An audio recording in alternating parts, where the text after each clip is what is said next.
Welcome to HouseLuxe Estate, the channel that enlightens and empowers with every video. Our mission is to delve deep into compelling topics, offering insights that inspire and inform. Today we explore a crucial topic: the 10 reasons why some countries are poor. First on our list is historical factors. It's undeniable that events from the past have a direct influence on the present. Take colonialism, for instance. This period saw many countries exploited for their resources, leaving them impoverished even after gaining independence. War, too, can leave long-lasting scars. Countries ravaged by conflict often face a long road to recovery, with infrastructure destroyed and generations disrupted. Let's not forget slavery, a dark chapter that has left an indelible mark on many nations. Countries that were heavily involved in the slave trade, either as sources or destinations, still bear the economic brunt of this brutal practice.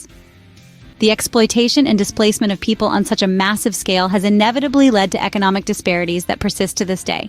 Thus, history has a significant impact on a country's economic standing. It's a complex web of events and decisions that, combined, can lead to a nation's prosperity or poverty. Secondly, we have geographical limitations. Picture this: a landlocked country surrounded by towering mountains, vast deserts, or dense jungles.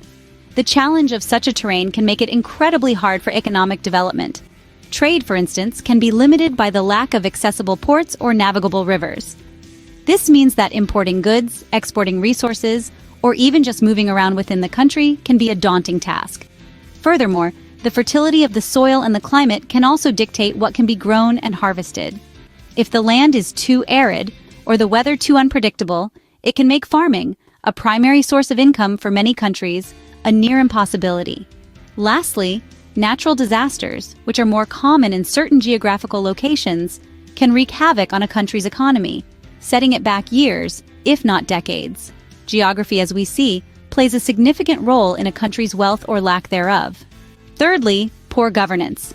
A significant factor that contributes to a nation's economic stagnation is its governance quality. It's like a ship's captain. If the leader lacks the necessary skills and integrity, the ship is likely to veer off course.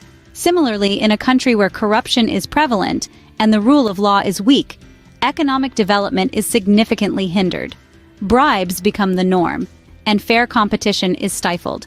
Resources that could be used for public welfare, such as building schools or hospitals, are instead siphoned off for personal gain. Furthermore, poor governance can lead to a lack of trust between the citizens and the state, which in turn can fuel social unrest and instability. This further detracts from a country's ability to grow economically as investors shy away from unstable environments. Poor governance, therefore, is a significant hindrance to economic prosperity. Fourth, lack of infrastructure. Picture a country where roads are scarce, electricity is inconsistent, and clean water is a luxury. This is the reality for many nations grappling with poor infrastructure.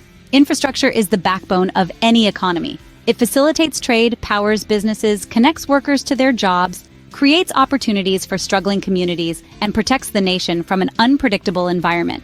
However, when this foundation is weak or non-existent, economic growth is severely hindered. Imagine trying to run a business without reliable electricity or transport goods without established roads. It's like trying to build a house on sand. It's unstable and unsustainable. Furthermore, inadequate infrastructure also discourages foreign investment. After all, why would companies invest in a country where they can't guarantee their operations will run smoothly? Therefore, it's essential for countries to invest in solid infrastructure if they want to foster economic growth and escape the cycle of poverty. Without adequate infrastructure, economic growth becomes a challenge. Fifth, the lack of education. Imagine a society where the majority of its citizens cannot read or write, cannot solve basic arithmetic problems, or understand fundamental scientific concepts. What kind of economy could such a society have? Not a very prosperous one, I can tell you that. Education is the engine that drives economic growth. It equips individuals with the skills and knowledge needed to innovate, to invent, to solve complex problems, and to make informed decisions. Without education, a country's economic potential is severely limited. Its citizens are less likely to start successful businesses, to create new technologies, or to contribute meaningfully to the country's development. They are more likely to be unemployed or underemployed, which further hampers economic growth. To put it bluntly, a lack of education keeps a country poor. Education is indeed the backbone of economic prosperity. Sixth, health issues. A country's wealth isn't just measured in gold and gems, but also in the health of its citizens.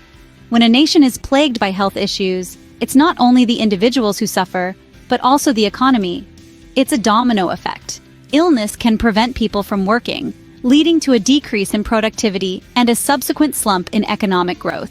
Health issues can also lead to increased healthcare costs, which can strain a country's budget. This often results in less funding for other essential sectors like education and infrastructure.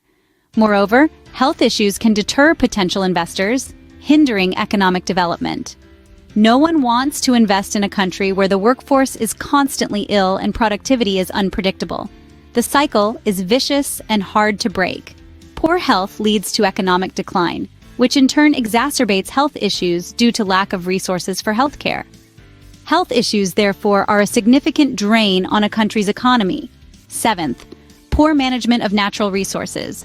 The wellspring of a nation's wealth often lies beneath its soil. Yet, when not managed with care, these treasures can become a curse. Imagine a country rich in oil, diamonds, or gold. These resources should provide income, jobs, and development opportunities. But the story often unfolds differently. Mismanagement of these resources can lead to economic instability. When prices fluctuate in the global market, the country's economy becomes a roller coaster ride. Additionally, the focus on these resources can lead to the neglect of other sectors, creating a mono-economy, vulnerable to global shocks. Furthermore, the exploitation of natural resources often leads to environmental degradation, which in turn impacts agriculture, health, and living conditions. This forms a vicious cycle of poverty and environmental damage. In essence, the poor management of natural resources can negatively impact a country's economy, making it poorer, not richer. Proper management of natural resources is key to economic prosperity. Eighth, population growth. Imagine a household with limited resources. Now, imagine the family members in that household increasing exponentially. The food, the space, the money, everything has to be divided among more people, leading to less for each individual. This is what happens on a macro scale when a country's population grows too quickly. The economy has to stretch resources to accommodate everyone, and often it's not possible to keep up with the demand. Jobs become scarce as more people enter the workforce than there are positions available. This leads to high unemployment rates, which in turn increase poverty levels. Additionally, public services like education and healthcare can become overwhelmed, leading to a decline in the overall quality of life. It's not that population growth is inherently bad. It can lead to a larger workforce, which can boost the economy. The issue arises when growth is so rapid that it outpaces a country's ability to provide for its citizens. Population growth, therefore, when not managed, can strain a country's economy. Ninth, lack of technological advancements. Imagine a world without the internet, smartphones, or even electricity. Sounds daunting, right? That's the reality for some countries struggling with poverty. A lack of technological advancements can severely hinder a country's economic growth.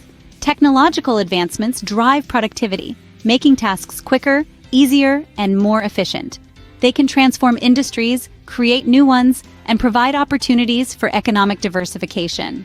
However, in many poorer countries, access to these advancements is limited. Infrastructure is often insufficient, education systems may not equip individuals with the necessary skills, and the cost of technology can be prohibitive. This creates a technological divide, with these countries falling further behind in a rapidly advancing global economy. On the flip side, countries that invest in technology and innovation often see significant economic growth. They are better able to compete on a global scale, create jobs, and improve the quality of life for their citizens. Technological advancements, therefore, are key to economic growth. Lastly, the global economic system. This vast interconnected web of transactions, trade agreements, and economic policies can either make or break a nation's economic status. On one hand, it provides opportunities for countries to engage in trade, gain access to new markets, and benefit from the flow of foreign investments. However, the same system can also be a double-edged sword. Some countries, particularly those in the developing world, may find themselves on the losing end of unfair trade agreements or saddled with unsustainable levels of foreign debt.